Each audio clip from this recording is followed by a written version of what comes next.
if there isn't a significant change in the potential energy as a result of heat flow, okay, so when there's energy, remember we said heat flow is transfer of energy due to random collisions, right? Redistribution of kinetic energy by random collisions. If this transfer of energy does not result in a significant change in the potential energy, so basically no bonds being broken, no bonds being formed. So no molecules being broken, no new molecules being formed, or no extensive spreading out of molecules or atoms. Then we can use the change in temperature to determine the amount of energy that is transferred. Okay? And so the formula for that is given by this expression right here. Q, the amount of heat transferred, we say is directly proportional to the change in temperature. Okay, so delta T is the change in temperature, and Q is the amount of heat transferred. So it's directly proportional because we say Q over delta T is equal to some constant C, right? If we rearrange this, divide this by delta T. So you can say Q and delta T are directly proportional. That means a larger delta T means, for a given sample,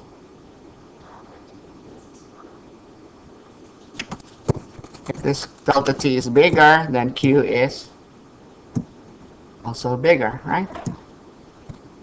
That's what directly proportional means, right? So this is another way you can write direct proportionality. Either the ratio is constant, or you can say one is equal to a constant times the other. Okay? So this ratio of Q to delta T, okay, that's proportionality constant, is known as heat capacity. And you can define that as the energy you need to raise the temperature of your system by 1 degree Celsius or 1 Kelvin. Why is that? Well, look at this formula right here.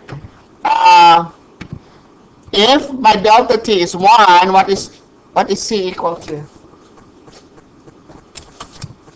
If delta T is 1, then you can say Q is equal to C, right? So if the temperature changes by 1, then the amount of heat flow is equal to the heat capacity. So that's why we can define the heat capacity as the energy that the system absorbs before its temperature goes up by 1 degree. Okay, so what's the unit for C? Let's look at our formula. C equals Q over delta T. What's the unit for Q?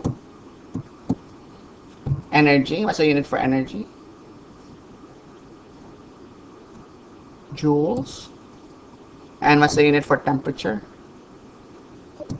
Degrees Celsius or Kelvin, right? So the unit for heat capacity is joules per degree Celsius or joules per Kelvin. This is a comment here.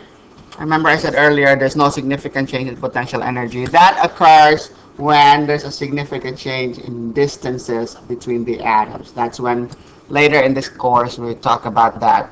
When that happens, you have phase change or chemical change. You sort of saw a little bit of that in the earlier discussion about breaking of a bond, right? This big change in potential energy. So if the only thing happening is just a change in temperature, just a redistribution of kinetic energy, then this formula works.